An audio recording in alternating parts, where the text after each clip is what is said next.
So gas is killing drivers right now. Uber and Lyft both know it. And that's why they're suddenly blasting out emails saying, hey guys, we hear you. Here are bigger gas discounts. Here's a special card. And you know what? Here's a special promo code. But if you look closely at these messages, you'll notice something. Almost all of the help that they're giving us is just pointing us to third-party apps and programs that we could use anyways. And they're tying these perks to your driver status. Like you gotta grind more to access something that isn't even theirs. Meanwhile, the easiest way they could help is just pay more per trip when costs go up is the one thing that they're not doing.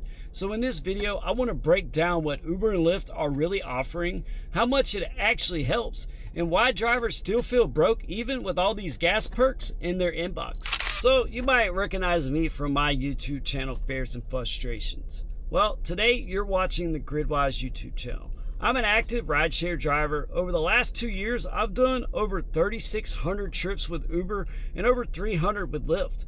I've worked pretty much every tier. I've done deliveries, UberX, Comfort, all the way up to Lyft Black.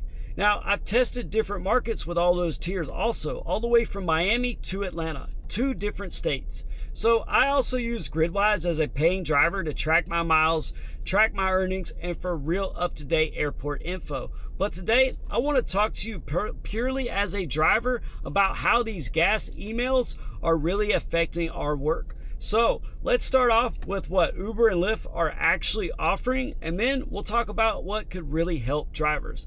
So like and subscribe to the Gridwise channel, and let's get into this episode.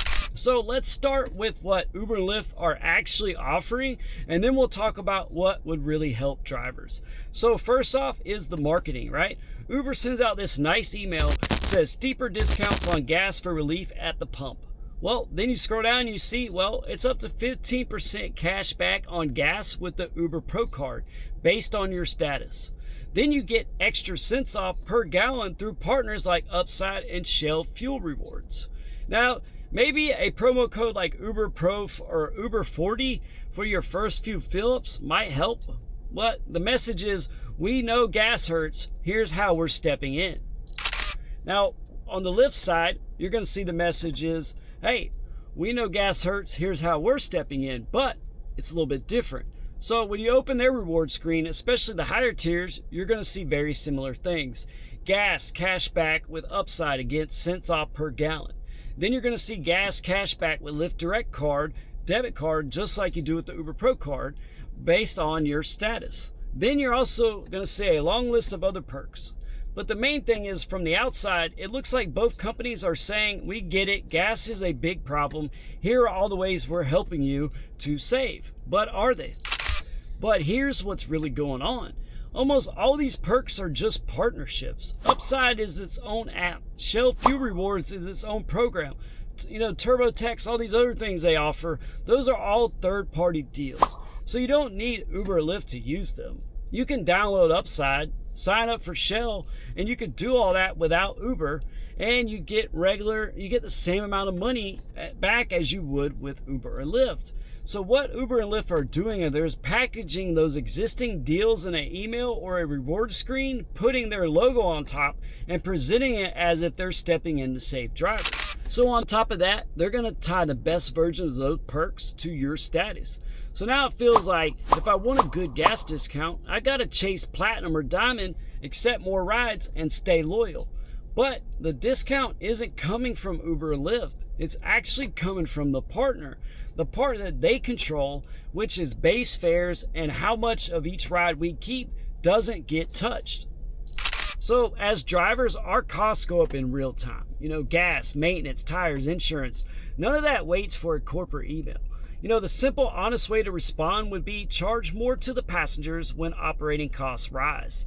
Then pass enough of that increase down to the driver so our per mile, per minute rates actually reflect that new reality. So instead, what we usually see is some price adjustments on the rider side that we don't have full visibility into. Then you get very small changes, if any, in what we're paid per trip. And then a wave of perks that mostly rely on third-party discounts. So yes, a few cents back per gallon is nice. I'll take it. But if I'm still getting paid the same per mile rate, I was getting when gas was $1 cheaper, my weekly profit is still getting squeezed. And that's why, even after all these announcements, so many drivers still feel broke. So I'm not saying to ignore the programs.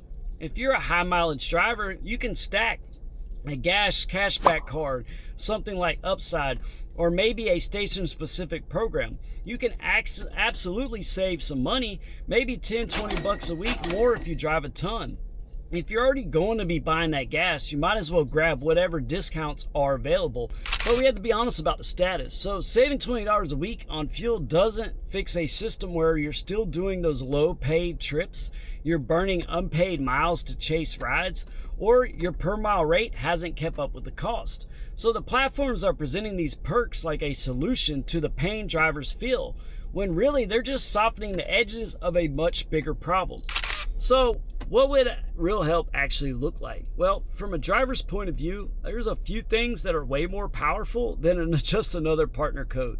So first is a higher per mile per minute rate when operating costs spike. Transparent adjustments when gas jumps, not just temporary bonuses here and there. And then less pressure to chase status just to access basic cost of doing business perks.